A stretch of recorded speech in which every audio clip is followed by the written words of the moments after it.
Hey everyone, Theme Park Tracker here with the first Six Flags Magic Mountain update of 2020. Nothing new will be built this year at the park due to the extended delay of West Coast Racers opening, and the fact the park just got a brand new coaster along with a brand new land called the Underground. Expect a lot of smaller improvements to the park like fixing up walkways, repainting things, and other restoration type projects. West Coast Racers officially opened this year on January 9th, so I guess that makes it the new attraction for this year. The park did announce that there will be improvements to the Fright Fest and Holiday in the Park festivities this year. They even confirmed the Underground is going to receive decorations for both events, so it's going to be very exciting to see what they do here and throughout the park for those popular events. Anyways, let's talk about West Coast Racers. Even after opening, we are still seeing new things pop up around the area. The newest addition is the sign over the queue, which was put in just a few days ago. You can see the exterior of the station building now has the West Coast custom signage and other decorative pieces. The new shop is also open, along with the photo viewing area. The on-ride photo spot for this ride is during the second launch near Apocalypse. Moving over to the new restaurant called the Chicken Coop, it wasn't open during this visit, and the menu boards were off, so I'm not sure what exactly the menu options are for this place.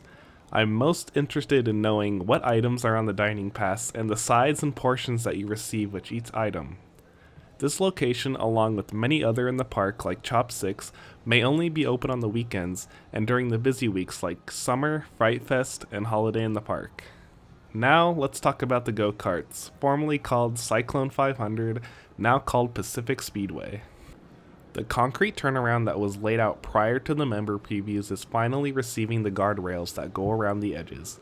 These are to prevent the carts from going off the track and ensure the drivers don't do any off-roading. You can see the support structure for West Coast Racers really got in the way of the track. There's huge support foundations sticking right in the middle of the track. If you look closely, you can see the park drilled the holes for the guardrails just in front of the square foundation, again to prevent the carts from ramming into the concrete. It looks like the go-karts could reopen very soon actually.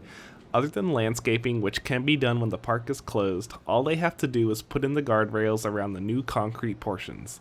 Now, that's just what we can see from here, and I'm not sure if they have more work to do on other parts of the track. At the entrance to the ride, they were taking down the old Cyclone 500 signage and putting up new ones. They even had the one with the prices updated over by Dive Devil. Yes, the go-karts are still an upcharge attraction as they always were, but I now know I'll be taking a ride on them once they reopen. It's going to be really neat driving around with West Coast Racers trains flying above you.